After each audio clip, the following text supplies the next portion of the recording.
My name is Bishop Daymond. I'm here with my brother Bryce Daymond, our good friend Matt Malloy, and it's been pretty eventful these past few days to seeing these men put their hearts into action. Matt, what do you think about football? I'll tell you right now, you put that in a great way, putting your hearts into action. There's never a better time to do that than during the playoffs. And I think the last time we checked up on shoulder to shoulder, we were starting to get into the playoffs around the beginning, those round one and round two games. We're now heading into the semifinal against the Mustangs from St. Rita. Obviously, a huge rivalry game. Folks, I will be on the field giving you updates through the Caravan Football X's account. Some people call it Twitter. All the same thing to me. But yeah, I'll be posting videos and pictures and score updates there. There will be a broadcast on the NFHS network. Overall, though, besides all of that, when you get into the nitty gritty of it, it's been a great postseason. I'd say compared to past years, we have had less competition. We're averaging well, you know, we're averaging more points per game than we did in the regular season, which I think shows how great of a conference the CCL and not only the blue but just the CCL overall Yeah. is. Yeah, played Harlem, played St. Charles North, and just wrapped up against Normal. So that's three public schools. We have not played a private or a Catholic school yet. RITA will be the first one of them. And if we make it to the state championship, no matter what, we will be playing a public school. Most likely it's going to be Batavia. Don't want to get ahead of myself, though. The Mustangs have got a lot of star power. Their defense, I think, is more known to be kind of the better side of the ball for them. Offense struggled at the beginning of the year. Bryce, we beat them 28 to nothing in week 2. It was our first and only shutout of the season. What's something that sticks out to you about this game that might be a little bit unique about it compared to others so far in the playoffs? Well, number one, it's St. Rita. Yeah. So I definitely think that this team is going to take personally the fact that they've beat the Mustangs like for a long period of time in the playoffs, and they're trying to keep that going. So I think the defense, especially, really has to be locked in for this game because the last time we played St. Rita, as you said, Matt, it was a shutout, and that really helped us. The offense was a little bit sloppy. The protection from Jack Elliott wasn't great, but the real bright thing that you could take away from that game was that the defense was locked in. That might have been their best performance. You had interceptions from Javi Payne, Xander Gorman. They were giving St. Rita's quarterback, Steven Armbruster, some real problems in the pocket. So I really like what they did against Rita, and considering how they've played so far in this postseason, where the defense has been a little bit inconsistent, they gave up 42 points at Normal Community High School. In Normal, they have a great offense. I can Right. acknowledge that. They Right. really has some good players. I remember Mark Gary from that game was really destroying us in that first half. Yeah. He's a 3-star wide receiver. But at the end of the day, the defense still needs to remember that they play for Mount Carmel and that they need to step up, and really lock in so that they can give the offense some time to really create a lead over these opponents instead of being in one-score games for the majority of the game. Yeah, but I definitely think that we know St. Rita more than pretty much any other team in the state. And that's really going to help us knowing that we have the ability to stop them. And as long as the offense does their job, which I have full confidence in, Jack Elliott in his senior year is going to really want to make sure that he gets a state championship and that he doesn't end his career with a loss against St. Rita. I think that this offense is going to do well against St. Rita's defense. The key is not letting St. Rita even be a threat to break away in this game through our defense. Absolutely. And, I think if our defense can show up and show out again like we did in week 2, we will 100% walk away from Doyle Stadium with a win. You talk about last week, though. You mentioned Marquand Gary. I think Kalen Taylor, number 5 running back for the Ironmen, was, their biggest producer on offense. His rush game, 22 rushes for 176 yards and 2 touchdowns. Longest rush was 62 yards. As for receiving for the same guy, Kalen Taylor, only had 5 receptions, which was not the most on the team. Made up for 31 yards and still had 2 receiving touchdowns, though.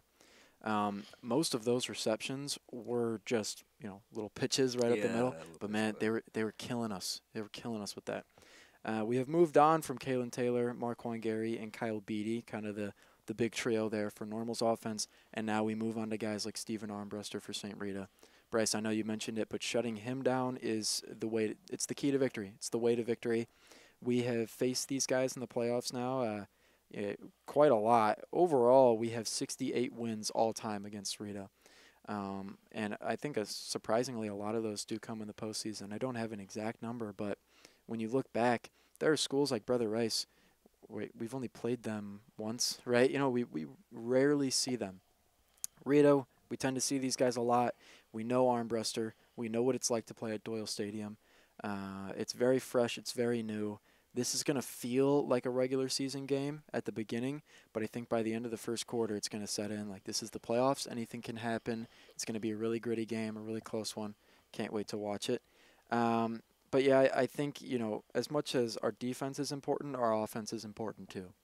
Last week, Jack Elliott threw 16 for 23 completion rate at 363 passing yards, 4 passing touchdowns. He also, though, had 2 rushing touchdowns. So he had the most passing and the most rushing touchdowns last week. Elliott is obviously the center of our offense. Madden Wilson, though, he showed up. He played a big role on the first play from scrimmage. Daniel Taylor Jr., the starting running back, senior, he got hurt. Had 1 rush for 12 yards, and then he was out. We never saw him again.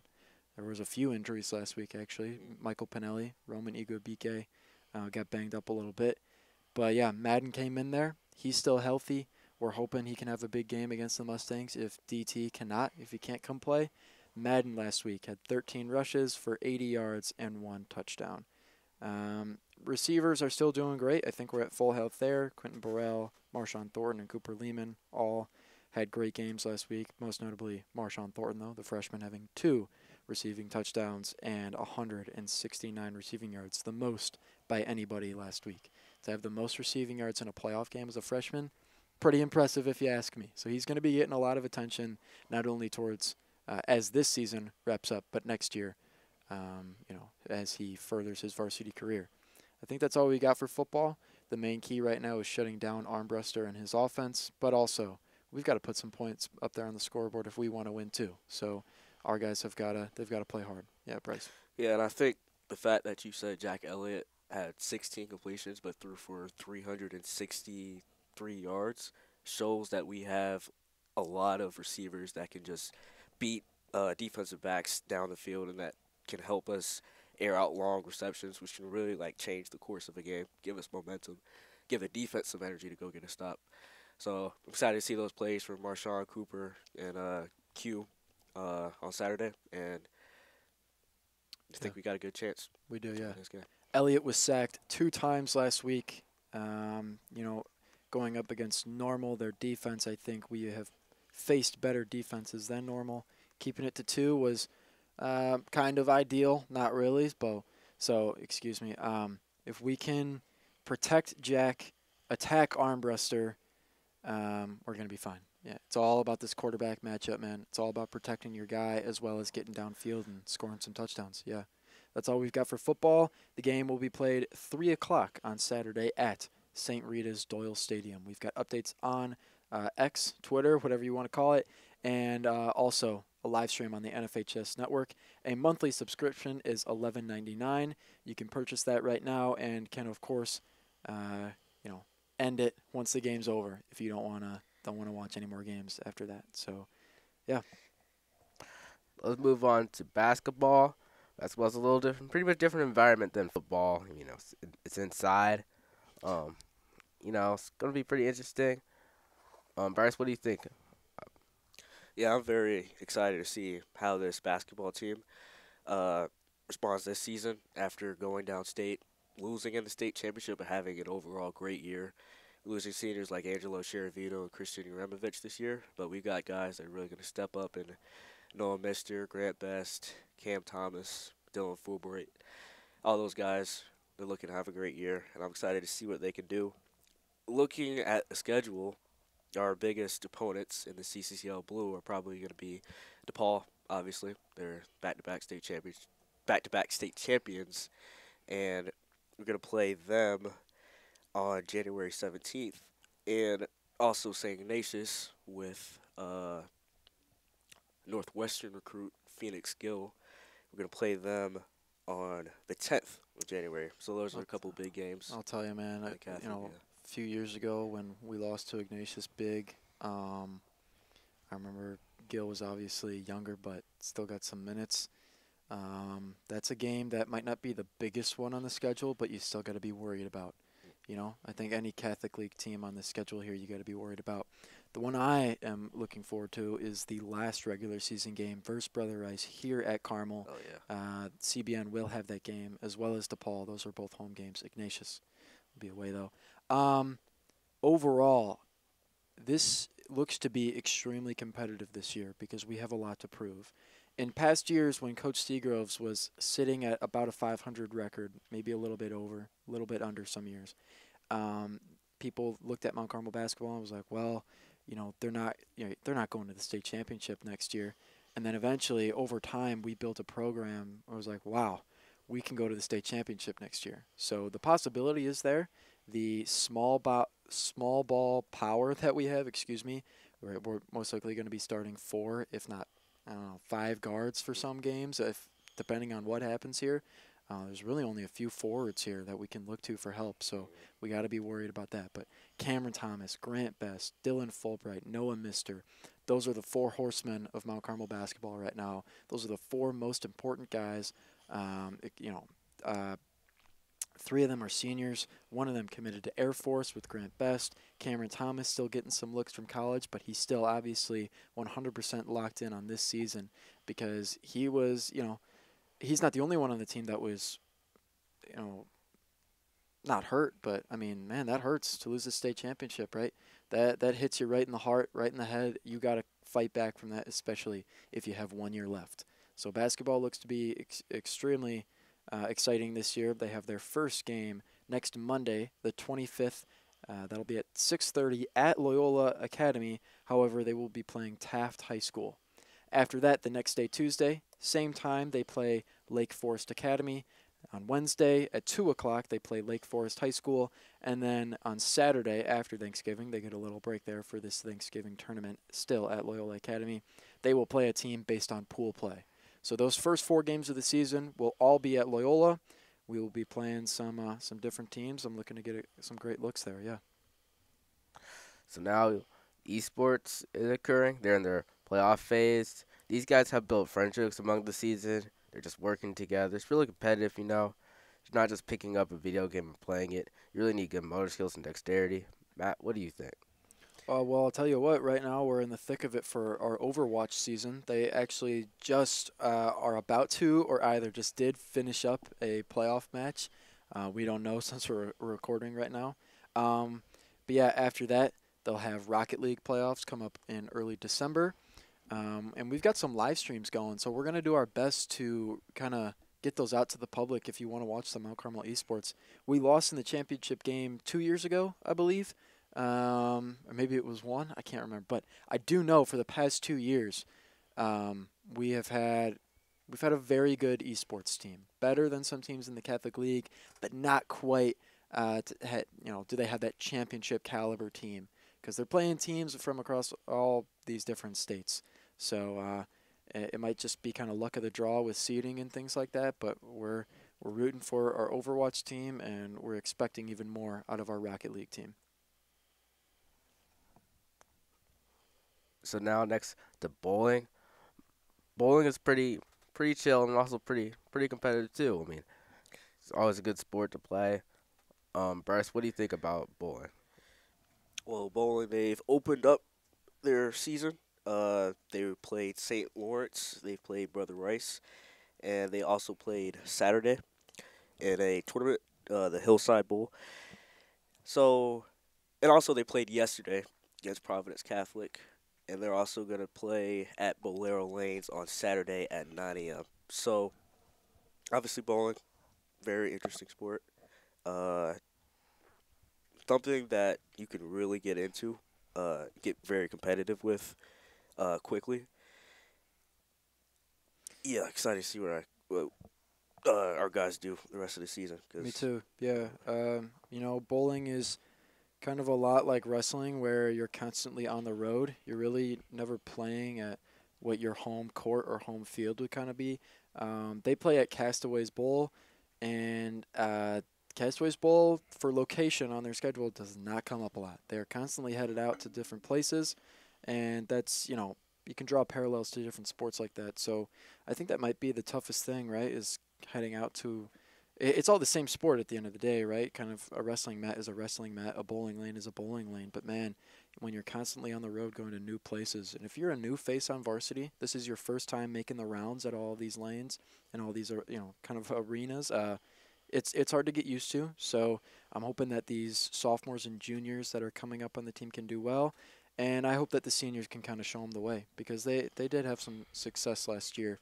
I'm hoping they can bounce off of that. Yeah. So our final sport we're going to talk about is hockey. Hockey, I know our guys are practicing out there. They're trying to develop the skill they need for the season. Matt, can you tell us a little about hockey team and their upcoming matches? Well, I'll tell you, you know, we've mentioned it a lot so far on Shoulder to Shoulder. New head coach, new players, new faces, kind of a new vibe, right? New feel. This is not your average Mount Carmel hockey team that we've seen in the past decade or so, maybe even a little longer than that. We saw some success early on. Since then, they have taken some big falls, some big hits. Halloween night, October 31st, they lost big to Brother Rice. And now, looking ahead, though, the 24th, so this upcoming Sunday, they will play St. Ignatius at Fifth Third Arena, which is St. Ignatius's home ice. That's a big one, really big one. And then another big one is St. Rita a week from now on the 27th on Wednesday. That'll be away again. But they do come home for senior night on December 21st. They also have the home game on the 12th that month, but the 21st looks to be a really big one. Senior night versus Marist at Morgan Park Sports Center. A little sneak peek, CBN is going to try to live stream all these games. We're going to try to stream these home games for hockey the rest of the season. Most notably, the game on Thursday, January 9th, the rivalry series game, Blackhawks rivalry series game against St. Rita again. Really big one at Morgan Park. There will be a whole lot of, you know, marketing and just a lot of talk around it. We're going to try to stream that one as well as some other home games in December, January, and further on.